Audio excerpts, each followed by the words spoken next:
Shalom la famille, shalom le bien-aimé, shalom tout le monde, que le Seigneur vous bénisse. Nous sommes très heureux de vous retrouver encore à ce heure. Il est 19h passé les 10 minutes, nous sommes à Kinshasa. Frères et sœurs, que Yahweh Adonai vous bénisse, que le maître de la moisson soit avec vous, lui le maître du ciel et de la terre, lui le maître du temps et des circonstances. Il nous a permis de nous tenir encore devant vous pour que vous nous suiviez partout où vous vous trouvez, sur vos postes téléviseurs, sur vos smartphones, sur vos laptops, sur vos PC, sur vos ordinateurs portables, en cadre de cette grande émission où il est dénommé l'homme de la classe apostolique enseigne. Frères et sœurs, nous sommes au temps de la fin et à ce temps-ci, l'Église doit avoir la révélation de tout le mystère de Dieu. Nous sommes arrivés au temps de la connaissance. La Bible déclare, tu es secret ces choses, car vers les derniers jours, plusieurs liront le livre et la connaissance augmentera. Donc nous sommes arrivés au temps de la connaissance parfaite. Nous sommes arrivés au temps de la connaissance de Christ.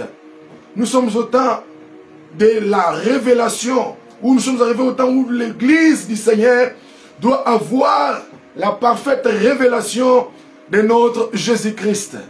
Alors c'est pourquoi ce soir, à 16h, cet après-midi à Kinshasa, on s'est dit que nous allons enseigner la parole de Dieu.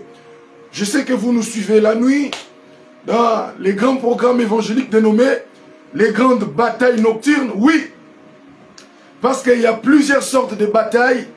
Il y a les grandes batailles de midi, les grandes batailles nocturnes existent. Il y a aussi les batailles de sang. Il y a plusieurs sortes de batailles. Mais pour les cas sous examen, nous avons les grandes batailles nocturnes. C'est un grand moment où nous prions le Seigneur, où nous chassons beaucoup de démons, où nous révélons les grands mystères des réalités qu'incarnent la plupart des familles africaines. Mais ce soir, Dieu nous a donné un thème très important, un thème très profond. Ce thème est comme suit. Le jeune taureau sans défaut. Le jeune taureau sans défaut. Alors c'est un très bon thème que nous allons partager ensemble avec vous. Alléluia. Si vous êtes là, manifestez-vous par de cœur et par de j'aime. Et nous demanderons aussi à tous ceux qui nous suivent partout dans le monde de partager l'émission. En tout cas, Mukambi Jérôme, que le Seigneur vous bénisse. Je vous vois que Yahweh soit avec vous. Frères et sœurs, nous allons parler ce soir sur un thème très puissant. Le mystère du jeune taureau sans défaut. Mais pourquoi Dieu a donné cet ordre? Pour qu'on puisse donner en offrande d'expiation ces jeunes taureaux. Et pourquoi les taureaux doivent être jeunes? Et pourquoi il ne doit pas avoir les défauts? Notre Dieu est bon, notre Dieu est grand. Nous allons lire. Nous sommes dans Lévitique chapitre 4, le verset 1er. Voilà. L'Éternel parla à Moïse et dit, parle aux enfants d'Israël et dit, lorsque quelqu'un péchera involontairement contre l'un des commandements de l'Éternel en faisant des choses qui ne doivent point se faire. 3. Si c'est les sacrificateurs ayant reçu l'onction. Frères et sœurs, suivez-moi bien. Si c'est les sacrificateurs ayant reçu l'onction qui a péché et a rendu par là le peuple coupable. Donc, si c'est un sacrificateur qui a péché et par son péché, il a rendu le peuple coupable. Oh, c'est très profond. Il offrira à l'Éternel pour le péché qu'il a commis un jeune taureau sans défaut en expiation. Waouh! Il amènera le taureau à l'entrée de la tente d'assignation devant l'Éternel et il posera sa main sur la tête du taureau qui le gorgera devant l'Éternel. 5. Le sacrificateur ayant reçu l'onction prendra du sang du taureau et l'apportera dans la tente d'assignation. Il trempera son doigt dans le sang et il en fera 7 fois l'expiation devant l'Éternel en face du voile du sanctuaire. Frères et sœurs, ici, il n'est pas question de tout sacrificateur lambda. Ici, il n'est pas question de citoyen lambda. Mais ici, il est question d'un sacrificateur qui a reçu l'onction. N'oubliez pas, dans Exode chapitre 29, que disent les Saintes Écritures, j'aimerais que nous puissions voir ça, afin de bien continuer. L'Éternel dit à Moïse, voilà, c'est Exode chapitre 29, verset 1er. Quand Dieu a donné l'ordre de construire les tabernacles, Dieu a dit à Moïse, pour la gérance du sacerdoce, ce n'est pas quelqu'un de la tribu de Dan ou de la tribu d'Asser, mais c'est quelqu'un de la tribu de Lévi. Et plus précisément, Aaron, ton frère, il ne va pas œuvrer seul dans les sanctuaires parce qu'il y avait beaucoup de tâches. Les tabernacles étant tripartisés, nous avons le parvis, les lieux saints, les lieux très saints. Tous les sacrificateurs, ils sont de la tribu de Lévi. Donc, les sacrificateurs étaient des Lévites. Mais tous Lévi n'étaient pas sacrificateurs. C'est ainsi, dans la répartition des tâches dans les tabernacles, dans les parvis, c'était des Lévis qui travaillaient. Voyez-vous? Parce que Lévi avait 3 fils. Nous avons le fils de Kehat, le fils de Merari et le fils de Gershom. Les Lévites travaillaient dans les parvis. Dans les lieux saints, il y avait les sacrificateurs. Dans les lieux très saints, il y avait un seul souverain sacrificateur. Lui, il pouvait effectuer un voyage depuis le parvis. Avec le sang de la victime, il traversait les lieux très saints jusque dans les lieux très saints. Donc il traversait les lieux saints, devrais-je dire, jusque dans les lieux très saints. Et là, il pouvait faire l'expiation. Et il ne pouvait pas entrer de l'autre côté parce qu'il y avait le voile qui séparait les lieux très saints d'avec les lieux saints. Et sur ce voile, Dieu avait donné l'ordre qu'on puisse représenter le chérubin. Le même scénario, après le péché d'Adam, dans Éden, quand il a péché, il fut chassé. Et Dieu plaça les 2 chérubins à la porte qui menait à l'arbre de vie. Voyez-vous? Alors, quand Moïse arrive, Dieu lui ordonne de reprendre les mêmes histoires. Il dit, attention, parce que dans les lieux très saints, il y avait l'arche de l'Alliance qui incarnait 3 grands mystères. Dans l'arche, il y avait la verge d'Aaron qui avait bourgeonné, il y avait la manne des 6e jour qui était contenue dans les vases d'or, il y avait les 2 tables de la loi. Donc l'arche de l'Alliance représentait la manifestation de Dieu. Donc c'était la présence de Dieu. Donc c'était en quelque sorte l'arbre de vie, là où il y avait la vie.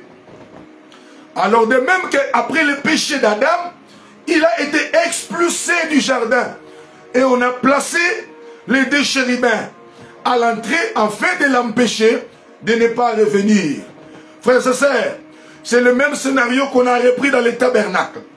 Et maintenant, dans les lieux très saints, avant d'y entrer, il fallait faire l'expiation sur le voile à l'entrée pour apaiser la colère des chérubins.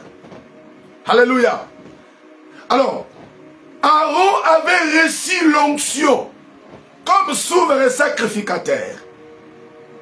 Et ses fils travaillaient ensemble avec lui. Nous avons Itamar, Éléazar et Abihu. Voyez-vous? C'était le fils qui travaillait avec Aaron. Aaron était là avec eux. C'était lui le sacrificateur qui avait reçu l'onction. Maintenant, écoutez ce que la Bible dit. Il dit, si c'est le sacrificateur ayant reçu l'onction, qui a péché et a rendu le peuple coupable, il offrira à l'Éternel pour le péché qu'il a commis un jeune taureau. Et ce n'est pas n'importe quel jeune taureau. Un jeune taureau sans défaut. Les taureaux ne peuvent pas avoir les défauts. Avant qu'on offre l'holocauste à Dieu, on devait d'abord le passer à l'inspection. on devait voir, l'inspecter, voir ses jambes, voir au niveau de ses cordes, voir quelque part s'il a des bossures, s'il a des malformations. Parce que l'offrande qui avait la malformation, il ne pouvait pas être agréable devant Dieu. Et c'est pourquoi Christ, lui aussi, non. Avant qu'on arrive sur le Christ, l'agneau qui devait organiser la Pâque, l'agneau qu'on devait immoler le 14e jour, était pris en otage le 10e jour. On devait l'inspecter pendant 4 jours pour voir si c'était un agneau avec défaut ou bien il n'avait pas le défaut.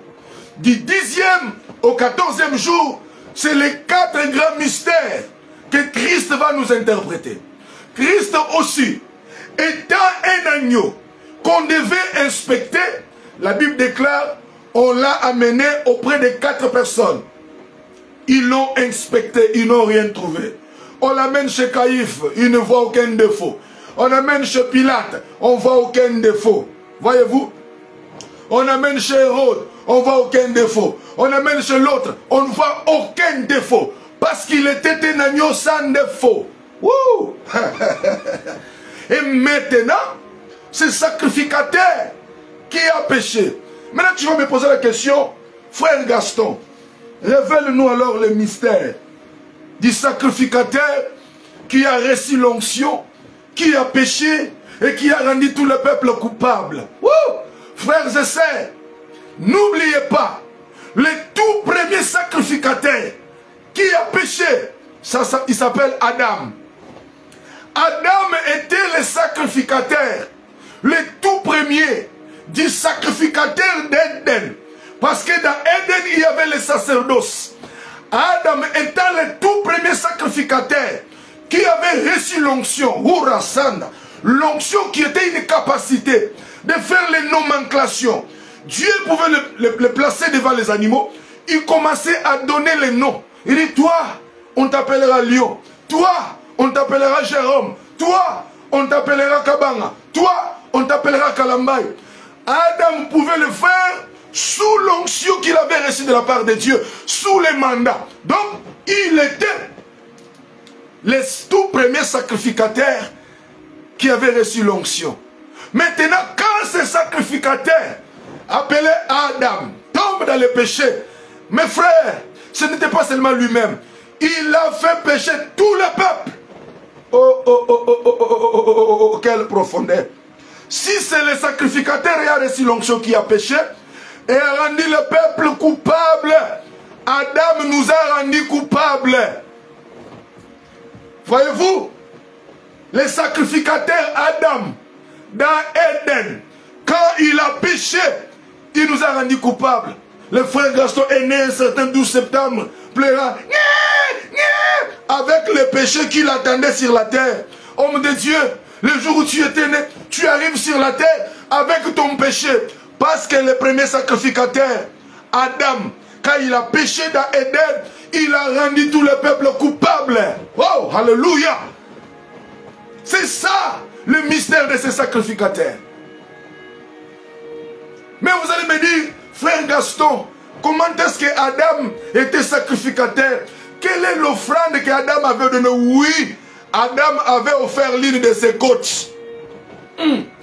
Alléluia.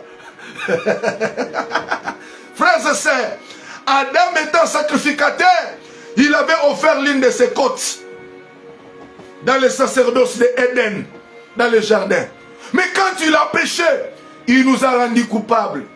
Aujourd'hui, si nous rencontrons les moments difficiles sur terre, on trouve les choses qui se compliquent, rien ne semble marcher, rien n'évolue. Oui, c'est parce que les sacrificateurs d'Éden, les sacrificateurs d'Éden, qui avaient reçu l'onction, qu'on appelle Adam, il avait péché, et par ses péchés, il nous a rendus coupables.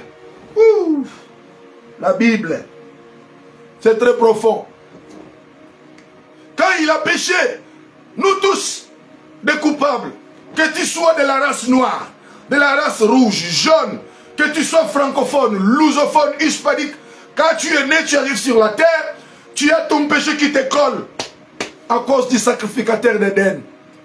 Il a péché Et par son péché, toute l'humanité, toute la race humaine, coupable. Il nous a rendus coupables par son péché.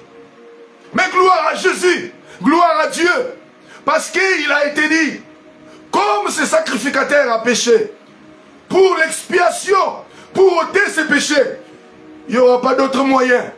Il doit recourir. Il faut qu'on donne les jeunes taureaux. Et la Bible ne se complique pas, la Bible se complète elle-même. Frère, n'amène pas les soi-disant révélations qui la Bible elle-même, elle s'interprète. Il dit, vous donnerez les jeunes taureaux. Maintenant, pour le péché d'Adam, pour la condamnation de toute l'humanité, on était tous condamnés, voués à la mort, liés dans le péché. Et maintenant, Dieu ne nous a pas laissés. C'est pourquoi Dieu lui-même, il s'est chargé pour aller chercher les taureaux, les jeunes taureaux. Et il doit être jeune, pas un vieux taureau fatigué, non. Il doit être un jeune taureau. Et il doit être sans défaut. Sans défaut.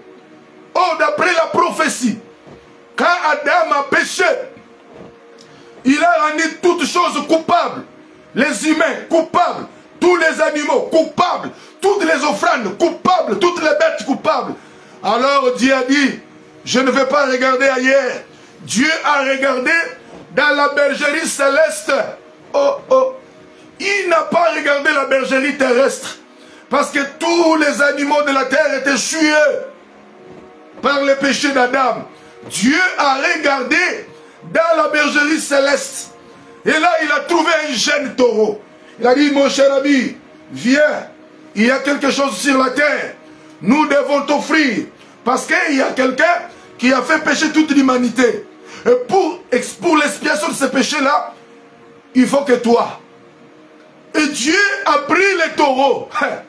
C'est pourquoi Jean chapitre 3, verset 16 dit, Dieu a tant aimé le monde. Malgré le péché, malgré le péché de l'humanité, malgré l'état du péché que nous étions, Dieu nous avait toujours aimés. Alors il a pris les jeunes taureaux. Et les jeunes taureaux, pour se rassurer qu'ils n'avaient pas de défaut, ils devaient sortir de la bergerie céleste. Alors Dieu l'a pris. Il l'a amené sur la terre. Et quand il venait, il n'avait pas de défaut. Voyez-vous, quand il arrive, on l'a égorgé, afin que toute l'humanité soit sauvée. Et les jeunes taureaux dont je te parle, ce n'est pas quelqu'un d'autre. C'est notre Seigneur, Jésus de Nazareth. C'est pourquoi, lui aussi, pour accomplir le mystère du jeune taureau, il ne pouvait pas mourir à l'âge de 40 ans. C'est pourquoi il devait mourir jeune. Il devait mourir jeune, à l'âge de 33 ans. Parce qu'il était le jeune taureau qui devait ôter les péchés, qui était commis par les sacrificateurs et a reçu l'onction, qui est Adam. Adam, le sacrificateur, il avait reçu l'onction de la nomenclature, l'onction de gérer les espaces, de maîtriser les 4 éléments de la nature. Il pouvait se déplacer par la vitesse de la pensée. Parce que Adam, avant la chute, il était comme Christ. Adam, avant le péché, il était semblable à Jésus-Christ. C'est quand il est tombé, il s'est rendu coupable et il a commencé à voir les animaux s'opposer à lui. Il était ami de tous les animaux. Il joue avec les lions. Il a passé à la nomenclature. Et Dieu sur son trône, quand Adam dit, toi on t'appellera lion, Dieu dit Amen. Il avait cette onction. Mais quand il a péché, la condamnation nous a poursuivis. Gloire à l'homme qu'on appelle Jésus. Honneur et gloire à notre Seigneur, Jésus de Nazareth. Lui, le jeune taureau, il s'est sacrifié pour nous. Il a donné son sang. Il s'est donné afin que nous soyons sauvés. Alléluia. Et quand le jeune taureau est venu, parce que après le péché d'Adam, le chemin d'Éden, le chemin de la vie, le chemin de l'arbre de vie était fermé. Ouf! Oh Jésus. La Bible déclare, Dieu avait placé le deux chérubins à l'entrée de la porte. Ils agitaient une épée flamboyante. Donc, comme tu as péché, nous avons besoin du sang. L'épée qu'ils agitaient, l'épée était assoiffée du sang.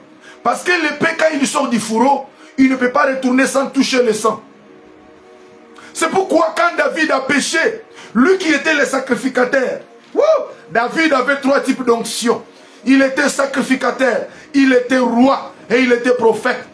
Quand il a fait pécher le peuple, en faisant le dénombrement, Dieu est venu. Il a, oh, que Dieu bénisse mon père, papa Stéphane Kamboui. Papa, que Dieu vous bénisse, je suis très content de vous voir. Voyez-vous? Maintenant, quand il a fait pécher le peuple, par le péché du dénombrement, Dieu n'a pas frappé David. Dieu a frappé le peuple. Adam pêche, le châtiment tombe sur nous. On croise des moments difficiles, on est péché on est frappé à cause de ce qu'il avait fait. David plutôt, il commet ces bêtises de dénombrement, Dieu commence à frapper le peuple. C'est pourquoi Zacharie chapitre 10 déclare, 10 verset 3 dit, Dieu s'irrite contre les pasteurs et il frappe les boucs. Quand Adam a péché, il nous a rendu des boucs. Or les boucs, ils sont à la main gauche. Ils sont victimes de la colère de Dieu. Voyez-vous? Maintenant, quand l'ange était entre le ciel et la terre, quand l'ange était en train de frapper, la Bible déclare David est allé sur la montagne. Il a offert les sacrifices.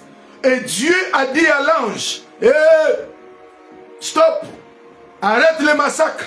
Pourquoi? À cause du sang. Le sang a arrêté l'épée de l'ange. L'ange qui était en train de massacrer les gens à Jérusalem. Quand David a donné l'offrande, l'ange a cessé, il a retourné son épée dans le fourreau. Parce que quand l'épée sort du fourreau, il ne rentre pas. N'oubliez pas, Balaam courait pour aller maudire Israël. L'ange de l'Éternel devant lui avec l'épée nue. Vous pensiez que l'ange était parti? Non. L'épée était déjà sortie du fourreau. L'épée a travaillé dans les mains de quelqu'un d'autre. Alléluia. Et cet homme-là, il a tué Balaam. Parce que l'épée était déjà sortie du fourreau. C'était Finé, voilà. Que Dieu soit loué. Finé l'a tué. Parce que le même épée qui était sortie du fourreau, il ne pouvait pas rentrer sans le sang. Maintenant, les deux chérubins qui étaient à la porte, l'épée cherchait le sang. Quand les Moïse sont venus, ils ne pouvaient pas s'approcher. Parce que la voie, le chemin, la route qui a mené vers l'arbre de vie, qui a mené à l'entrée du jardin, était broussaillée. Nul ne pouvait s'approcher. Nul ne pouvait venir. Personne ne connaît. Les gens ne connaissaient plus le chemin. Mais quand le jeune taureau est venu, quand ce taureau appelé Jésus, il était sans défaut, il était sans tache. Quand il est mort, ouvrons Jean chapitre 6 verset 14. Qu'est-ce que le jeune taureau nous dit? Oh là là là là. Que Yahweh soit loué.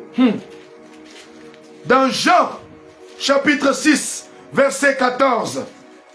Qu'est-ce que le jeune taureau nous dit?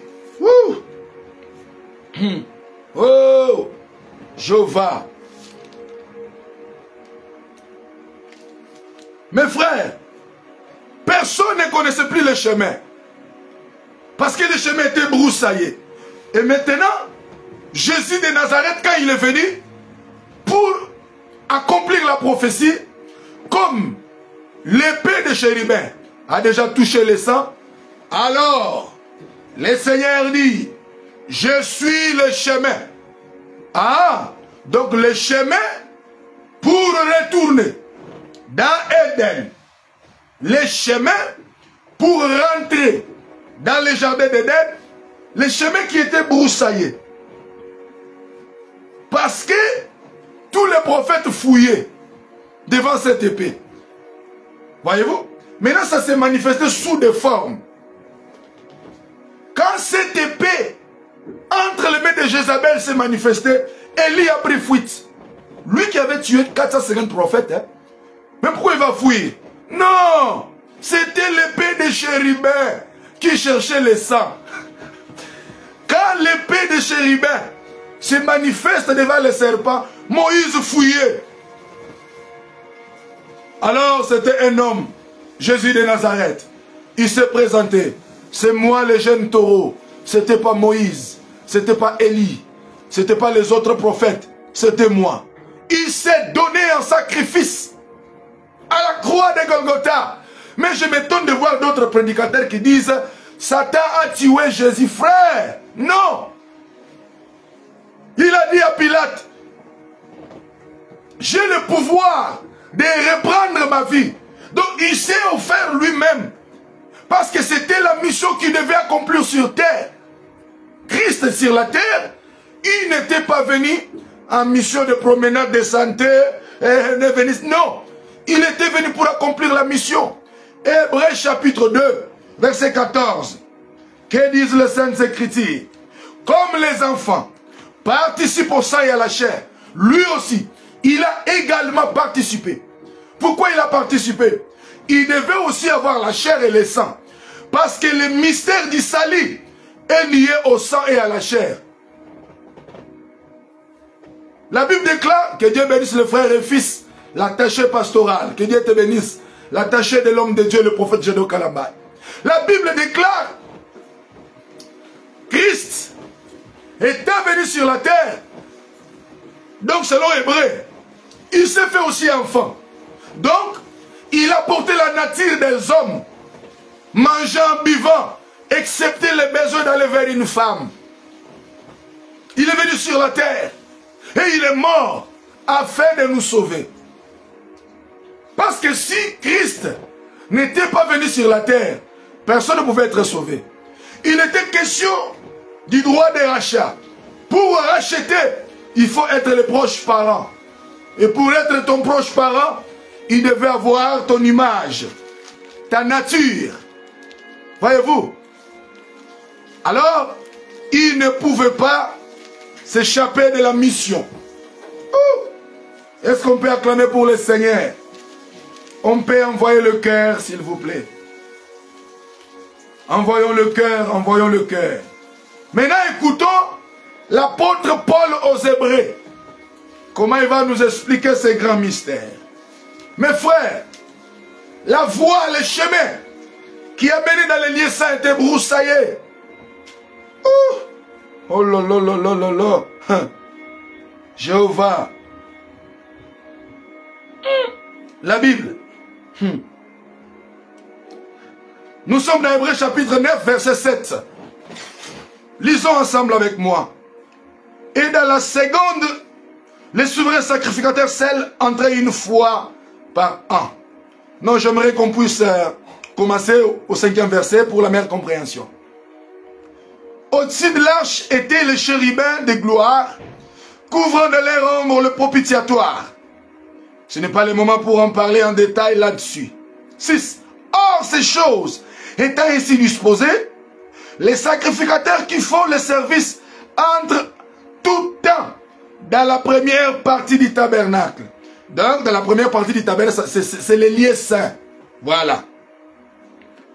Et dans la seconde, le souverain sacrificateur scelle entre une fois par an, non sans y porter du sang qu'il offre pour lui-même et pour le péché du peuple. Oh oh, les sacrificateurs du sacerdoce d'Aaron, quand il entrait dans les lieux très saints, il entrait avec le sang pour ses propres péchés et pour les péchés du peuple.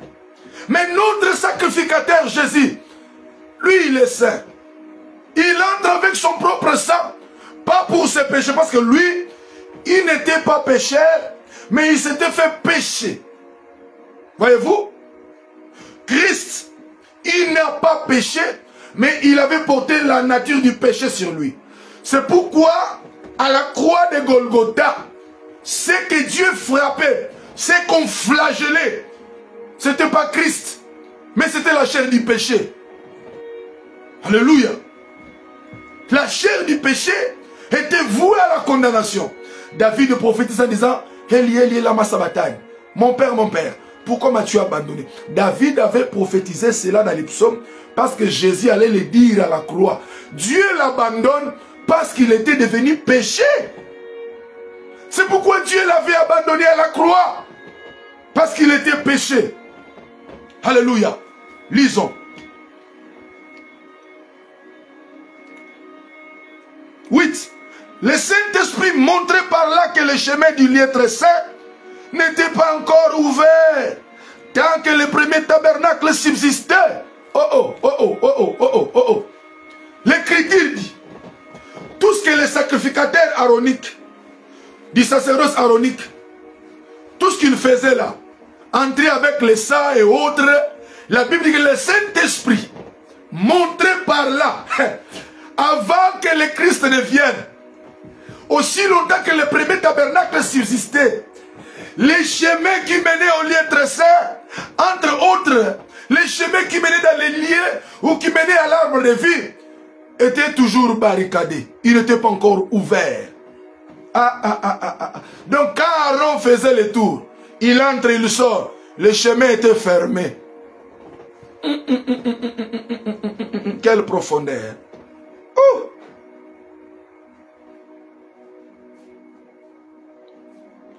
L'Esprit montrait par là que les lieux très saints n'étaient pas encore ouverts tant que le premier tabernacle subsistait. Or, le premier tabernacle qui subsistait, c'était Christ dans la chair. Parce que tous les temps de la vie de Christ, c'était dans la loi. On l'appelait Fils de l'homme. La grâce est inaugurée quand Christ meurt. Donc, Christ, quand il est vivant, parce que le corps de Christ, c'est le voile, nous allons arriver. Oh là là là là là là.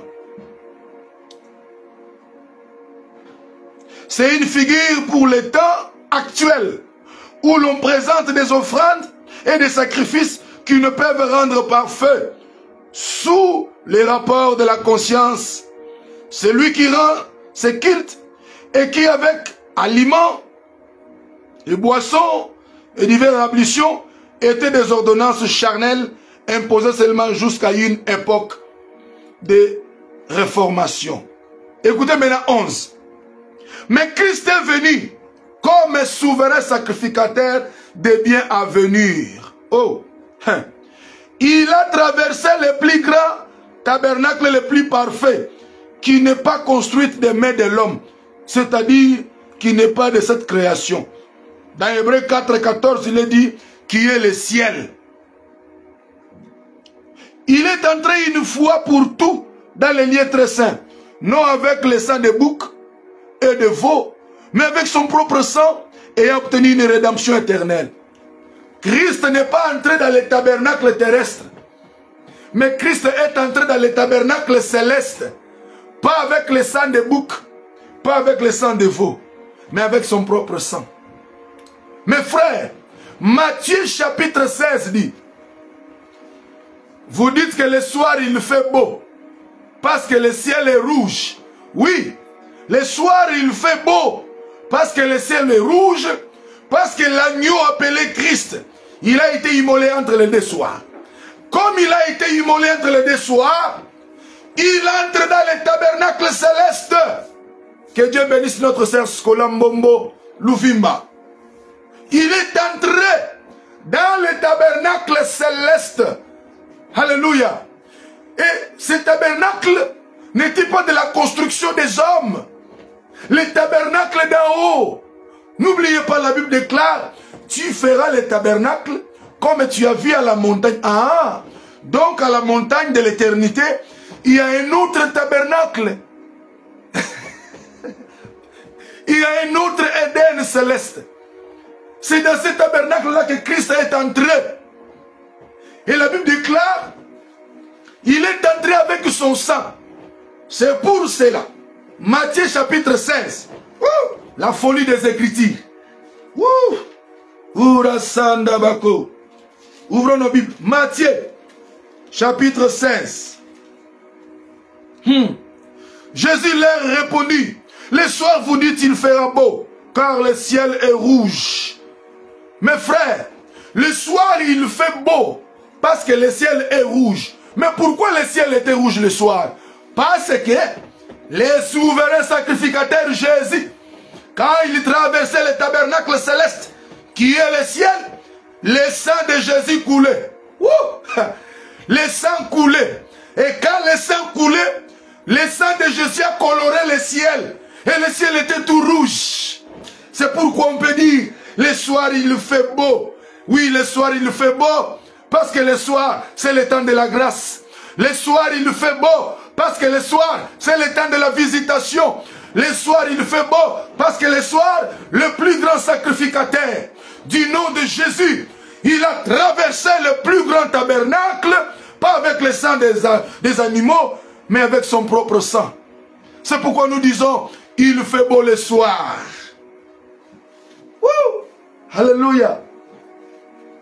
Les jeunes taureaux, les grands mystères de ces jeunes taureaux. Il fait beau le soir. Oui, il fait beau le soir parce qu'il a traversé le ciel avec son propre sang. Mais pourquoi il traverse le ciel avec son propre sang? C'est pour nous ouvrir les chemins. Les chemins qui étaient bloqués. Les chemins qui étaient broussaillés. Les chemins qui étaient verrouillés, fermés, condamnés, cadenassés. Christ l'a ouvert par son propre sang. Et c'est pourquoi ce jour-là, à la croix, quand il a rani l'âme, la Bible déclare, le voile du temple se déchira. Le voile qui séparait les lieux saints d'avec les très saints. Parce que le plus grand problème était dans les lieux très saints. Là où il y avait l'arche de l'alliance. Maintenant le voile qui nous empêchait. Et le voile, c'était l'image des chérubins qui empêchaient l'homme de ne pas retourner dans Éden. Et quand Christ meurt, le voile doit être déchiré. La Bible déclare, le voile s'est déchiré depuis le haut jusqu'en bas. Oui, parce que cette décision émanait du ciel. Mais c'est quoi aussi le voile qu'on doit déchirer? Le voile qu'on déchire, c'est le Christ. Alléluia. Lisons ça. Il est entré une fois pour toutes, Hébreux 9, 12, dans les lieux très saints, non avec le sang des boucs et des veaux, mais avec son propre sang ayant obtenu une rédemption éternelle. Car le sang des taureaux et des boucs, les cendres d'une vache répandues sur ceux qui sont souillés sanctifient et procurent la pureté de la chair. Combien plus le sang de Christ, qui par un esprit éternel s'est offert lui-même, sans tache. Donc, voyez-vous, sans tache, purifiera-t-il votre conscience des œuvres mortes, afin que vous serviez le Dieu vivant. Mes frères, par là, Christ nous a ouvert le chemin. Par le voile de son corps. Alléluia. Oh, Jéhovah. La Bible. Il entre là-bas afin de nous frayer le chemin. De nous ouvrir le chemin. Les chemins qui étaient fermés. Les chemins qui étaient barricadés. Les chemins qui étaient verrouillés. Christ est entré pour nous ouvrir le chemin. Est-ce que nous pouvons acclamer pour le Seigneur Jésus-Christ? Est-ce que nous pouvons acclamer le maître de la moisson? Est-ce que nous pouvons le glorifier? L'homme de Galilée. Oh là là là là là là. Par le voile de son corps. C'est ce que l'apôtre Paul dit. Il a inauguré une voie, une route. Alléluia. Par le voile de son corps. Quand Christ est mort à la croix, donc on a déchiré son corps. C'est afin d'inaugurer le chemin. Le chemin qui nous a menés dans les lieux très saints. C'est pourquoi la Bible déclare dans Ecclésiaste chapitre 3. Oh, le mystère de Dieu.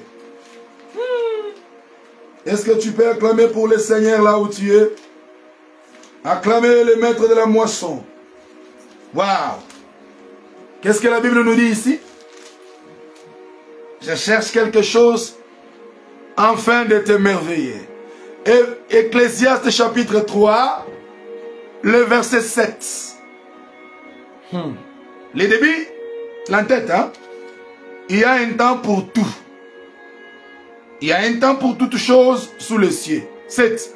Donc, comme on nous a dit qu'il y a un temps pour tout, comprenons maintenant aussi, il y a aussi un autre temps ici. Un temps pour déchirer et un temps pour coudre. Ah!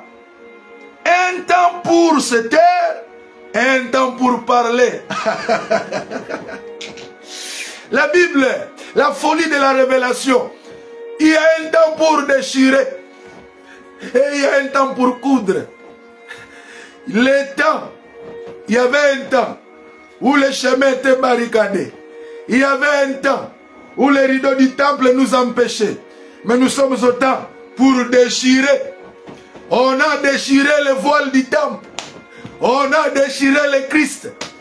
On a déchiré les ordonnances de la loi. On les a déchirées parce qu'il est temps de déchirer. Alléluia. On a déchiré la chair de Christ pour inaugurer une nouvelle voie au travers son corps. Alléluia. Il y a un temps pour se taire. Oui, quand Adam avait péché, Dieu s'était tu. Dieu avait fermé sa bouche. Dieu ne parlait pas. Il était triste. Mais nous sommes arrivés au temps où Dieu a parlé. Hébreux chapitre 1er. Wouh! Alléluia. L'onction. Mamma mia. L'huile sainte. Il y a un temps pour se taire, mais il y a aussi un temps pour parler. Waouh! Hébreux. Nous allons lire. Nous allons comprendre ces grands mystères. Il y a un temps où Dieu ne parlait plus, mais aujourd'hui Dieu parle. Hébreux chapitre 1er, le verset 1er. Après avoir autrefois plusieurs reprises et plusieurs manières parlé à nos pères par les prophètes, Dieu, dans ce dernier temps, nous a parlé par le Fils qu'il a établi héritier de toutes choses. Vous pensez que par les prophètes, par les autres Dieu parlait? Non! Il était un bègue. C'est quoi parler? C'est proférer des paroles audibles pour qu'on puisse vous écouter, que l'auditoire vous écoute. Mais à ce temps-là, Dieu parlait comment? Par les prophètes. Non, c'était le bégaiement. C'était dans les énigmes. Donc là, Dieu ne parlait pas. Dieu a parlé en Christ. Oh là là là là là là. Dieu, dans ces derniers temps, nous a parlé par le Fils qu'il a établi héritier de toutes choses. Alléluia. Dieu nous a parlé par le Christ qu'il a établi héritier sur toutes choses. Frères et sœurs, les jeunes taureaux qui est venu pour l'offrande d'expiation, ce n'est rien d'autre que le Christ. Les sacrificateurs qui nous avaient rendus coupables, c'était Adam.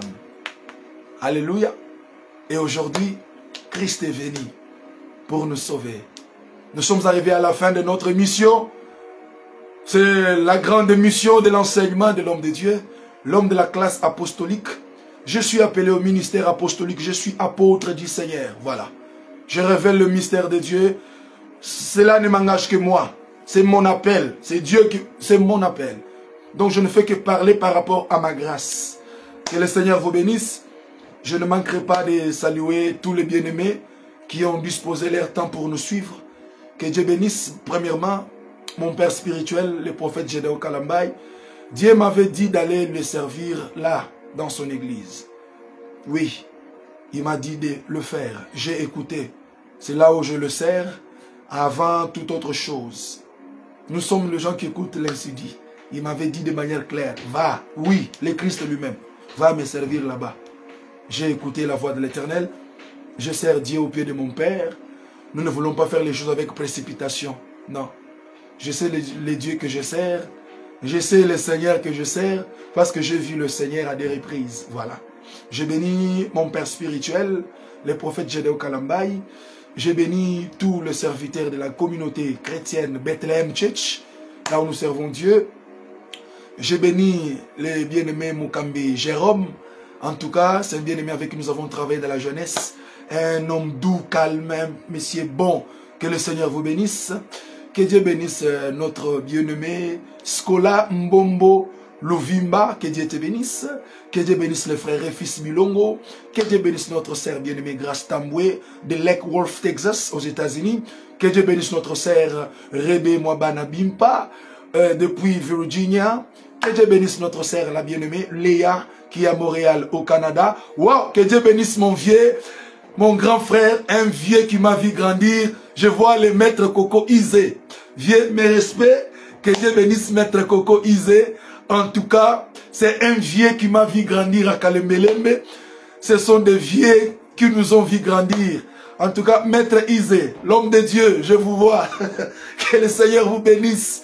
Très content de vous voir dans ces lives, mon vieux. En tout cas, que Dieu bénisse tous les bien-aimés qui sont à Bruxelles, ceux qui sont à Paris, à Manchester, je vois les bien-aimés d'Ada, tous les bien-aimés qui sont à Paris, je vois la sœur Rachel, ceux qui sont à Bénin, ceux qui sont au Sénégal, je vois notre sœur Awa, que Dieu te bénisse. Je vois à Brazzaville notre sœur Marlise, que Dieu te bénisse. Je vois ceux qui sont à Onitsha, dans les Port Harcourt, dans les Delta States, au Nigeria. Que Dieu vous bénisse. Je vois la sœur Lauréa qui est à Seattle, Washington, au nord-ouest des États-Unis. Que Dieu vous bénisse. Que Dieu bénisse mon fils spirituel, Gloire Bouloulou.